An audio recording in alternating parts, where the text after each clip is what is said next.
Hey everyone, Brian Christman here. Welcome back to my channel about my Kierkegaardian readings of the Gospel of Mark. Today I want to talk about the second part of my introduction. When I say part, I just mean I have these little subtitles under the introduction. One was Becoming a Christian in Christendom, the other is Becoming a Christian in Post-Christendom, and the third was Becoming a Christian in Kierkegaardiandom. And I'll talk about that last one in the next video. So today I want to talk about this Becoming a Christian in Post-Christendom. Now, if any of you have my book or see this picture here, the subtitle, Becoming a Christian in Post-Christendom, I have post in parentheses, in Post-Christendom, but post-parenthesized. So what do I mean by that? Well, my claim and my belief is that we hear talk of we live in a post-Christian society, we live in post-Christendom. I actually don't believe that. I don't believe we live in, post-Christendom. So I have the post in parentheses. There's a real sense in which we still live in Christendom. It's like you can't turn back the clock.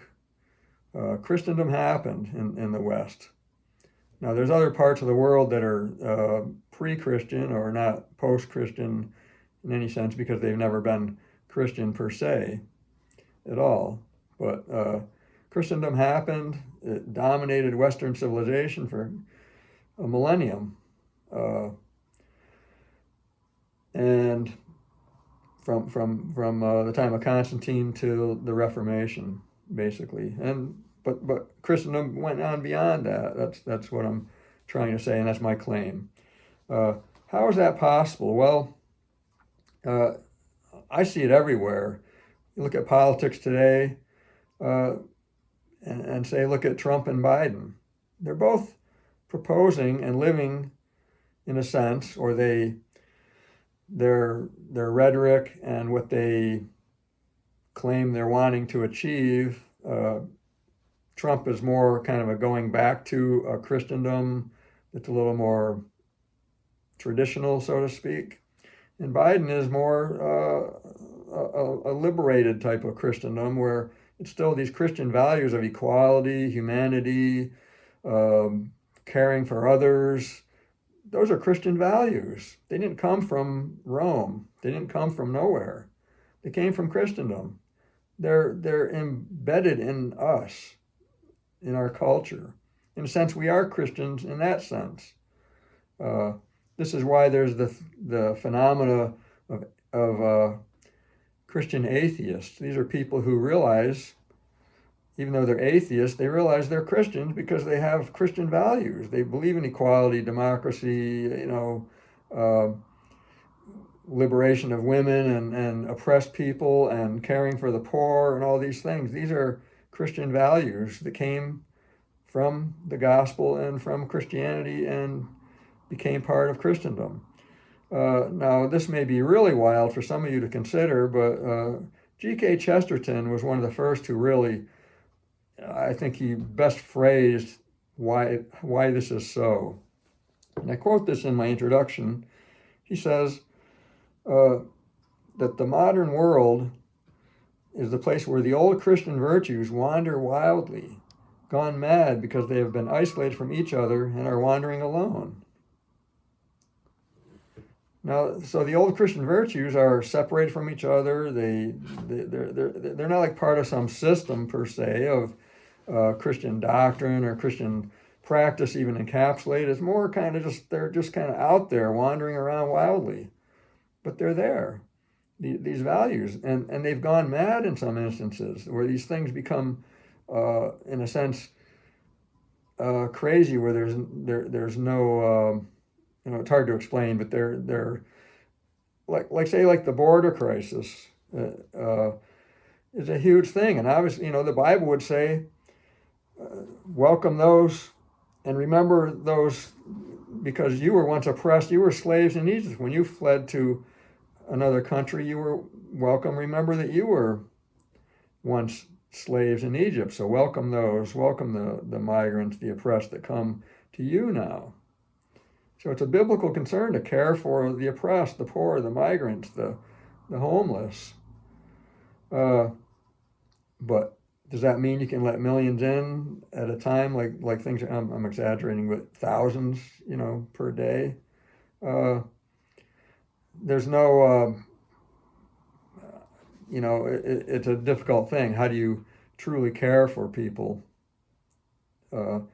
You can't just have a mindless policy. Well, just, do all these things without any plan or any way of making it happen.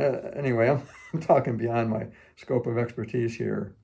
It just was an illustration that the virtues, it's virtuous to care for people, migrants, but they shouldn't be wandering wildly or gone mad.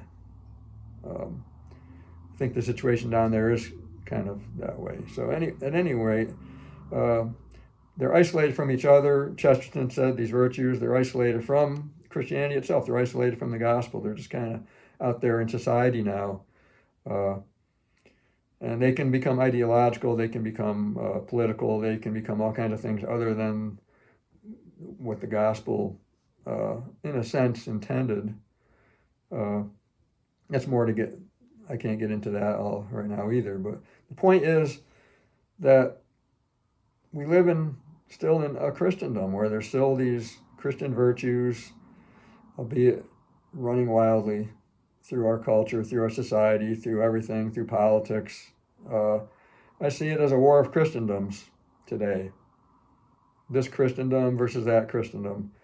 It's inescapable. You just, wherever you go, in America at least, and in the West, basically, by the West I mean the modern West, European nations and what's come out of that, you can't escape Christendom.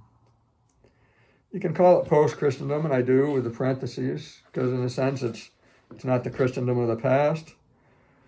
It's not some kind of established order per se, but on the other hand, it is because it's established more deeply in our bones in a way that, it's like a dye. Once you pour a dye in water, it's blue or it's red or whatever, it's not going to change back. And the gospel has been like that dye poured into Western civilization, and it's not, you can't get that dye out. I think most people would agree that to take out things like love and care for the poor and equality and liberation of the oppressed and things like that would be a bad thing. So on that thought, I'll say we may hate the idea of Christendom, but that's what we have, and we need to learn how to live better, have a better Christendom, I think is the key.